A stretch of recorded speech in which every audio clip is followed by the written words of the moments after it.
இன்றைய செய்தி தொகுப்பில் நாம் காண இருப்பவை: ஜம்மு காஷ்மீரின் பூஞ்ச் பகுதி மக்களுக்கு நிவாரணம் வழங்க ராகுல் எழுதியுள்ள கடிதம், துருப்பிடித்து போன இரும்பு கரம் என விமர்சனம் செய்த நயினார் நாகேந்திரன், திரிணாமுல் காங்கிரசின் எக்ஸ் தள பதிவு, பாகிஸ்தானுக்கு ஆயுதங்கள் வழங்கியது தொடர்பாக பதிலளிக்க மறுத்த சீனா. இது குறித்த தகவல்களை தற்போது சிறிய தொகுப்புகளாக காணலாம். பாகிஸ்தான் தாக்குதலினால் பாதிக்கப்பட்ட மக்களுக்கு நிவாரண உதவிகளை வழங்கிட பிரதமர் நரேந்திர மோடிக்கு மக்களவை எதிர்க்கட்சித் தலைவர் ராகுல் காந்தி கடிதம் எழுதியுள்ளார். இது தொடர்பாக அவர் எழுதியுள்ள கடிதத்தில், பாகிஸ்தான் தாக்குதலில் 4 குழந்தைகள் உட்பட 14 பேர் பரிதாபமாக உயிரிழந்துள்ளனர் என தெரிவித்தார். நூற்றுக்கணக்கான வீடுகள், கடைகள், பள்ளிகள் மற்றும் வழிபாட்டு தலங்கள் மோசமாக சேதமடைந்துள்ளது எனவும், அவர்களின் பல வருட கடின உழைப்பு இந்த தாக்குதலில் வீணாகிவிட்டதாகவும் கூறினார். அதனைத் தொடர்ந்து, இந்த ஆழமான நெருக்கடியை அவர்கள் கடந்து வரும்போது அந்த மக்களின் வழியை புரிந்து கொண்டு அவர்களது வாழ்க்கையை மீண்டும் கட்டியெழுப்ப அனைத்து உதவிகளையும் வழங்குவது நமது கடமை என தெரிவித்தார். இதையடுத்து, இந்த தாக்குதலால் பாதிக்கப்பட்ட ஜம்மு காஷ்மீரின் பூஞ்ச் மற்றும் பிற அனைத்து பகுதிகளுக்கும் நிவாரணம் வழங்க வேண்டும் என்று கடிதத்தில் குறிப்பிட்டுள்ளார். முதலமைச்சர் மு.க.ஸ்டாலின் அவரது துருப்பிடித்து போன இரும்பு கரத்தை பழுது பார்க்க வேண்டும் என தமிழக பாஜக தலைவர் நயினார் நாகேந்திரன் அவருடைய எக்ஸ் தள பக்கத்தில் பதிவிட்டுள்ளார். இது தொடர்பாக அவர் வெளியிட்டுள்ள எக்ஸ் தள பதிவில், ராணிப்பேட்டை மாவட்டம் சோளிங்கரில் ஒரே குடும்பத்தை சேர்ந்த 10ஆம் வகுப்பு படிக்கும் மாணவி கத்தியால் குத்தி கொலை செய்யப்பட்டுள்ளார். மேலும் ஒரு மாணவி பலத்த காயத்துடன் மருத்துவமனையில் சிகிச்சை பெற்று வருகிறார். இந்நிலையில், குற்றவாளி கொலை செய்யும் போது குடிபோதையில் இருந்துள்ளார் எனவும், இது போதைப் பொருள்களின் பிடியில் தமிழகம் சிக்கி இருப்பதை காட்டுகிறது எனவும் கூறினார். இதனால் பெண்கள் வாழ தகுதியற்ற மாநிலமாக தமிழகம் உருமாறியுள்ளதாக தெரிவித்தார். அதனைத் தொடர்ந்து, சட்ட ஒழுங்கு செம்மையாக இருந்தால்தானே குற்றவாளிகளுக்கு பயம் இருக்கும் என கேள்வி எழுப்பினார். இதையடுத்து, முதலமைச்சர் மு.க.ஸ்டாலின் அவரது துருப்பிடித்து போன இரும்பு கரத்தை பழுது பார்க்க வேண்டும் என நயினார் நாகேந்திரன் விமர்சனம் செய்துள்ளார். பாகிஸ்தான் தாக்குதலில் எத்தனை ரஃபேல் விமானங்கள் சுட்டு வீழ்த்தப்பட்டது குறித்து பிரதமர் மோடி பதிலளிக்க வேண்டும் என ரேவந்த் ரெட்டி கேள்வி எழுப்பியுள்ளார். ஆபரேஷன் சிந்தூர் நடவடிக்கையின் போது இந்திய விமானப்படையின் 5 விமானங்கள் சுட்டு வீழ்த்தப்பட்டதாக பாகிஸ்தான் ராணுவம் தெரிவித்தது. அதில் ரஃபேல் விமானங்களும் சுட்டு வீழ்த்தப்பட்டதாக பாகிஸ்தான் கூறியது. இதனை இந்தியா மறுத்துள்ள நிலையில், இது தொடர்பாக தெலுங்கானா முதலமைச்சர் ரேவந்த் ரெட்டி பேசியுள்ளார்.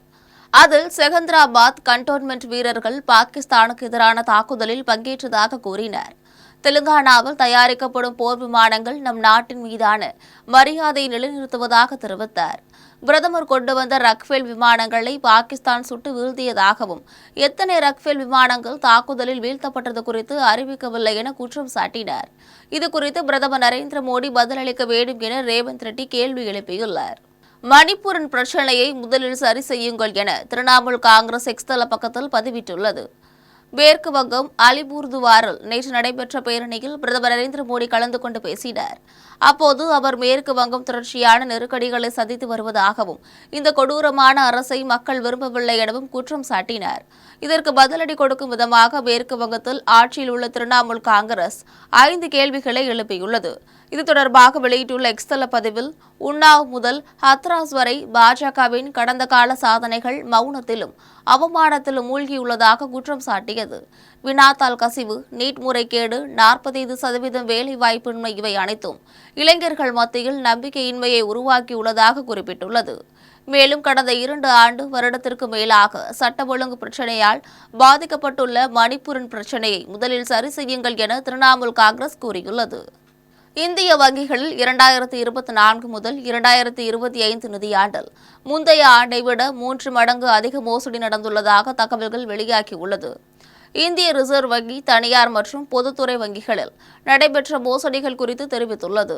அதில் 2024-2025 நிதியாண்டில் தனியார் மற்றும் பொதுத்துறை வங்கிகளில் மொத்தம் 23,953 மோசடி சம்பவங்கள் நடந்துள்ளதாக தெரிவித்துள்ளது. கடந்த நிதியாண்டில் 36,060ஆக இருந்த நிலையில் தற்போது மோசடிகளின் எண்ணிக்கை குறைந்துள்ளது. இருப்பினும், மோசடி செய்யப்பட்டதின் மதிப்பு முந்தைய ஆண்டை விட கிட்டத்தட்ட 3 மடங்கு அதிகம் என தெரிவித்துள்ளது. 2023 முதல் 24 நிதியாண்டில் வங்கிகளில் மோசடி மதிப்பு 12,230 கோடி ரூபாயாக இருந்த நிலையில் தற்போது அது 36,014 கோடி ரூபாயாக அதிகரித்துள்ளதாக தெரிவித்துள்ளது. இந்தியாவில் உள்ள 23,953 வங்கிகளில் தனியார் வங்கிகளில் 14,233 மோசடிகளும் பொதுத்துறை வங்கிகளில் 6,935 மோசடிகளும் நடந்துள்ளதாக ரிசர்வ் வங்கி தெரிவித்துள்ளது. இந்தியாவுக்கு எதிராக பாகிஸ்தான் பயன்படுத்திய ஆயுதங்கள் குறித்து பதிலளிக்க சீன பாதுகாப்புத்துறை செய்தி தொடர்பாளர் சாங் ஷியோஹாங் மறுப்பு தெரிவித்துள்ளார். சீனாவிடமிருந்து வாங்கப்பட்ட ஆயுதங்களை இந்தியாவுக்கு எதிராக பாகிஸ்தான் ராணுவம் பயன்படுத்தியதாக தகவல்கள் வெளியானது. இந்நிலையில் இதுகுறித்து சீன ஊடக செய்தியாளர்கள் சீன பாதுகாப்புத்துறை செய்தி தொடர்பாளர் ஷாங் ஷியோஹாங்கிடம் கேள்வி எழுப்பினர். இதற்கு அவர் பதிலளிக்க மறுப்பு தெரிவித்தார். இதையடுத்து பாகிஸ்தானிலிருந்து ஏவப்பட்ட சீனாவின் அதிநவீன ராக்கெட்டாக கருதப்படும் PL-15E என்ற வெடிக்காத ஏவுகணையை இந்திய ராணுவம் கைப்பற்றியது குறித்து கேள்வி எழுப்பினார். இதற்கு பதிலளித்த அவர் அந்த ஏவுகணை ஒரு ஏற்றுமதி உபகரணமாகும் என தெரிவித்தார். மேலும் அது உள்நாட்டிலும் வெளிநாட்டிலும் உள்ள பாதுகாப்பு கண்காட்சிகளில் பலமுறை காட்சிக்கு வைக்கப்பட்டுள்ளதாக தெரிவித்தார். ஆனால் இந்த பதில் திருப்தியானதாக இல்லை என்றும் இதன் மூலம் சீனா பாகிஸ்தானுக்கு ஆயுதங்களை வழங்கி உதவி செய்திருக்கலாம் எனவும் கூறப்படுகிறது. தென்கொரியாவில் ராணுவ விமானத்தில் ஏற்பட்ட தீ விபத்தில் 4 வீரர்கள் பரிதாபமாக உயிரிழந்தனர். தென்கொரியாவின் தென்கிழக்கு பகுதியில் அமைந்துள்ள போகாக் மாகாணத்தில் கடற்படைக்கு சொந்தமான ராணுவ விமானம் ஒன்று ரோந்து பணியில் ஈடுபட்டது. விமானத்தில் ராணுவ உயரதிகாரி உள்பட 4 ராணுவ வீரர்கள் இருந்தனர். ரோந்து பணியில் ஈடுபட்டனர். இந்நிலையில் விமானத்தில் திடீர் கோளாறு ஏற்பட்டு அங்குள்ள கடற்கரை கிராமத்தின் அருகே உள்ள தரையில் மோதி கீழே விழுந்தது.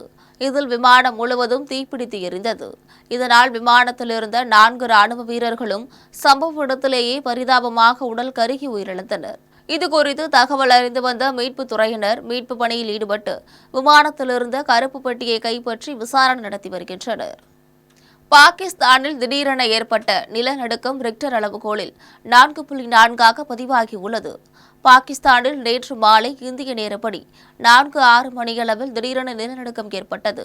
இந்த நிலநடுக்கம் ரிக்டர் அளவுகோலில் 4.4 பதிவானதாக தேசிய நில அதிர்வு மையம் தெரிவித்துள்ளது. 10 கிலோமீட்டர் ஆழத்தில் ஏற்பட்ட இந்த நிலநடுக்கம் 30.14 டிகிரி வடக்கு அட்சரேகையிலும் 70.36 டிகிரி கிழக்கு தீர்க்கரேகையிலும் இருக்கும் என முதலில் தீர்மானிக்கப்பட்டது. மேலும் நிலநடுக்கத்தால் ஏற்பட்ட சேதம் மற்றும் பாதிப்பு குறித்து தகவல்கள் தெரிவிக்கப்படவில்லை. வாழப்பாடி அருகே பேலூரில் நடைபெற்ற தேசிய கொடி பேரணியில் ராணுவ வீரர் சத்யநாராயணனுக்கு பொன்னாடை அணிவித்து கௌரவிக்கப்பட்டது. பகல்காம் பயங்கரவாத தாக்குதலுக்கு ஆபரேஷன் சிந்தூர் மூலம் நமது இந்திய ராணுவம் பதிலடி கொடுத்தது. பாகிஸ்தானுக்கு சரியான பதிலடி கொடுத்த இந்திய ராணுவத்தினர் மற்றும் பாரத பிரதமர் நரேந்திர மோடி ஆகியோருக்கு நன்றி தெரிவிக்கும் வகையில் நாடு முழுவதும் தேசிய கொடி பேரணி நடத்தப்படும் என பாஜக அறிவித்த நிலையில் நாடு முழுவதும் பாஜக தேசிய கொடி பேரணியை நடத்தி வருகிறது. அந்த வகையில் சேலம் மாவட்டம் வாழப்பாடி அடுத்த பேலூரில் சேலம் கிழக்கு மாவட்ட பாஜக பொதுச் செயலாளர் சுந்தரமூர்த்தி தலைமையில் வாழப்பாடி வடக்கு ஒன்றிய பாஜக தலைவர் PR முரளி முன்னிலையில் 100க்கும் மேற்பட்ட பாஜகவினர் பங்கேற்ற தேசிய கொடி பேரணி நடைபெற்றது. இதில் சேலம் கிழக்கு மாவட்ட தலைவர் வக்கீல் சண்முகநாதன் சிறப்பு அழைப்பாளராக கலந்து கொண்டு கொடியசைத்து தொடங்கி வைத்தார். முன்னாள் ராணுவ வீரர் சத்யநாராயணனுக்கு பொன்னாடை அணிவித்து கௌரவிக்கப்பட்டது. பேரணியில் கட்சி நிர்வாகிகள், முன்னாள் ராணுவ வீரர்கள் என 100க்கும் மேற்பட்டோர் கலந்து கொண்டனர். குன்னூரில் தேயிலை தோட்டங்களின் குடியிருப்பு பகுதிகளில் செந்நாய்கள் கூட்டமாக வருவதைக் கண்டு பொதுமக்கள் அச்சமடைந்துள்ளனர். நீலகிரி மாவட்டம் குன்னூர் சுற்றுவட்டார பகுதிகளில் சமீப காலமாக புலி, சிறுத்தை, காட்டு மாடு, கரடி, யானை உள்ளிட்ட வனவிலங்குகளின் எண்ணிக்கை அதிகரித்துள்ளது. குறிப்பாக வனவிலங்குகள் உணவு மற்றும் குடிநீர் தேடி குடியிருப்பு பகுதியை நோக்கி உலா வருவதால் பொதுமக்கள் அச்சமடைந்துள்ளனர். இந்த நிலையில் குன்னூர் தேயிலை தோட்டத்தில் குடியிருப்புகளின் அருகே செந்நாய்கள் உலா வருவதைக் கண்டு பொதுமக்கள் அச்சமடைந்தனர். மேலும் செந்நாய்கள் உலா வருவதை பொதுமக்கள் வீடியோ எடுத்து இணையத்தில் பரப்பி வருகின்றனர். இதுகுறித்து குன்னூர் வனச்சரக ரவீந்திரநாத் செய்தியாளர்களிடம் தெரிவிக்கையில், செந்நாய் மிகவும் ஆபத்தானது எனவும் கூட்டமாக வேட்டையாடும் குணம் கொண்டது எனவும் செந்நாய்களை புகைப்படங்கள் எடுக்க அருகே செல்ல வேண்டாம் என்றும் தேயிலை தோட்ட தொழிலாளர்கள் தனியாக தேயிலை தோட்டத்திற்கு செல்ல வேண்டாம் எனவும் வனச்சரக ரவீந்திரநாத் கேட்டுக் கொண்டார். நில உரிமையாளர்கள் மட்டுமே பயன்பெறும் வகையில் தமிழக அரசு கொண்டு வந்துள்ள குறுவை தொகுப்பு திட்டத்தால் குத்தகைக்கு சாகுபடி செய்யும் விவசாயிகள் வேதனையடைந்துள்ளனர். வழக்கம் போல் இந்த வருடமும் மேட்டூர் அணையிலிருந்து தஞ்சை மாவட்டத்திற்கு ஜூன் 12ஆம் தேதி தண்ணீர் திறந்து விடப்படுவதாக அரசு அறிவித்துள்ளது. இதனால் தஞ்சாவூர் மாவட்டம் பாபநாசம் மற்றும் அதனை சுற்றியுள்ள பகுதிகளில் விவசாயிகள் குறுவை சாகுபடி தொடங்கியுள்ளனர். இந்த சூழ்நிலையில் குறுவை சிறப்பு தொகுதி திட்டம் அறிவித்துள்ள நிலையில் இந்த வருடம் நிலத்தின் உரிமையாளர்கள் மட்டுமே பதிவேற்றம் செய்யும் வகையில் கணினியில் மாற்றம் செய்யப்பட்டுள்ளது. டெல்டா மாவட்டங்களை பொறுத்தவரையில் ஆலயங்கள், மசூதிகள், சர்ச் ஆகியவற்றிற்கு அதிக அளவில் நிலங்கள் உள்ளதால் அதனை குத்தகைக்கு சாகுபடி செய்யும் விவசாயிகள் பலனடைய வாய்ப்பு இல்லாமல் நடைமுறை சிக்கல் ஏற்பட்டுள்ளது. இந்நிலையில் அனைத்து விவசாயிகளும் பயன்பெறும் வகையில் பழைய நடைமுறை அமுல்படுத்துமாறு தமிழக அரசிற்கு விவசாயிகள் சங்கம் கோரிக்கை விடுத்துள்ளனர். இங்கே கிட்டத்தட்ட 2000 ஏக்கர் மிச்சி நடுவு நட்டுருக்கோம். இந்த 2000 ஏக்கரில் அவங்க சொல்கிறபடி போனால் 10 ஏக்கர் கூட தேராது. எல்லாம் பட்டாதாரருக்கு மட்டும் தரேங்கிறாங்க. யாரும் பலன் அடிக்க முடியாது. நட்டு பூரா சிறு விவசாயிகள், சின்ன விவசாயி தான் நட்டுருக்காங்க. இதில் யாருக்கும் கிடைக்காது. எல்லாம் பட்டா யார் பேரில் இருக்குது அவங்க பேருக்கு வாங்கிட்டு வாங்கினா இது எப்படி மானியம் கிடைக்கும் என்னங்கிறது தெரியலை. என்ன திட்டம் இருக்கோ அதே தமிழ்நாடு அரசு கொடுக்கப்படி வேண்டிக்கொள்வோம். இதில் புதுசாக இது சொந்த நிலம்னா ஒருத்தர் கூட கிடைக்காது. தனியார் கொள்முதல் நிலையத்திற்கு கொடுக்கப்பட்ட நெல்லுக்கு 10 தினங்களுக்குள் விவசாயிகளுக்கு உரிய தொகை வழங்காமல் அமைச்சர் சக்கரபாணி மதுரை மண்டலத்திற்குள் வந்தால் விவசாயிகள் கருப்பு கொடி காட்டி போராட்டத்தில் ஈடுபடுவோம் என்று PR பாண்டியன் தெரிவித்துள்ளார். மதுரை மாவட்ட ஆட்சியர் அலுவலகத்தில் தமிழ்நாடு அனைத்து விவசாய சங்கங்களின் ஒருங்கிணைப்பு குழு மாநில தலைவர் PR பாண்டியன் செய்தியாளர்களை சந்தித்து பேசினார்.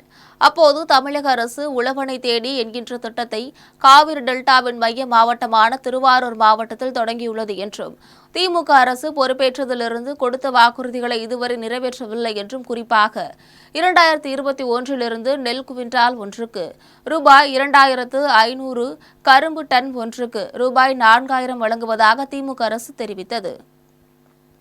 ஆனால் இதுவரை வழங்கவில்லை என்றும் குற்றம் சாட்டினார்.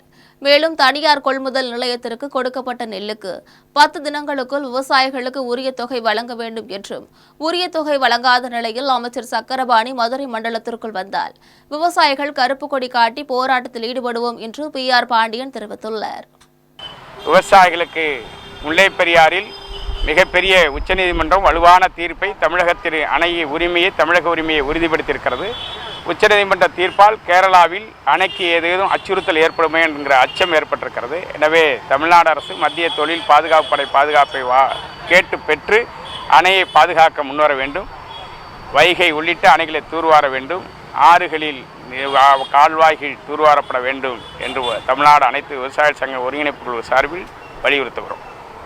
வாணிபக் கழகத்திற்கு உரிய காலத்தில் ஒப்புதல் அடிப்படையில் பணத்தை விவசாயிகளுக்கு பெற்றுத்தராமல் மீண்டும் தனியாருக்கு அனுமதி கொடுப்பதற்கு தமிழ்நாடு அரசு முயற்சிக்குமேயானால் இந்த மதுரை மண்டலத்திற்கு திமுக தேர்தல் பொறுப்பாளராக பொறுப்பேற்றிருக்கிற உணவுத்துறை அமைச்சர் சக்கரபாணிக்கு எதிராக மதுரை மண்டலத்தில் இருக்கிற அனைத்து மாவட்டங்களையும் கருப்பு கொடி காட்டி ஆர்ப்பாட்டத்தில் ஈடுபடுவோம் என நான் எச்சரிக்கிறேன்.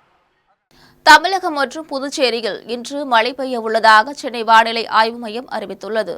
வங்கக்கடல் பகுதிகளில் நிலவிய ஆழ்ந்த காற்றழுத்த தாழ்வு பகுதி வடக்கு திசையில் மெதுவாக நகர்ந்து நேற்று காற்றழுத்த தாழ்வு மண்டலமாக நிலவியுள்ளது. இதனால் தமிழகம், புதுச்சேரி மற்றும் காரைக்கால் பகுதிகளில் இன்று இடி மின்னலுடன் கூடிய மழை பெய்ய உள்ளதாக அறிவித்துள்ளது. நீலகிரி, கோவை, தேனி, தென்காசி, திருநெல்வேலி மாவட்ட மலைப்பகுதிகளிலும் கன்னியாகுமரி, திருப்பூர், திண்டுக்கல் மாவட்டங்களிலும் இன்று கனமழை பெய்ய வாய்ப்புள்ளது. நாளை முதல் ஜூன் 4ஆம் தேதி வரை தமிழகத்தில் ஒரு சில இடங்களிலும் புதுச்சேரி மற்றும் காரைக்கால் பகுதிகளிலும் மழை பெய்ய வாய்ப்புள்ளது என வானிலை ஆய்வு மையம் அறிவித்துள்ளது.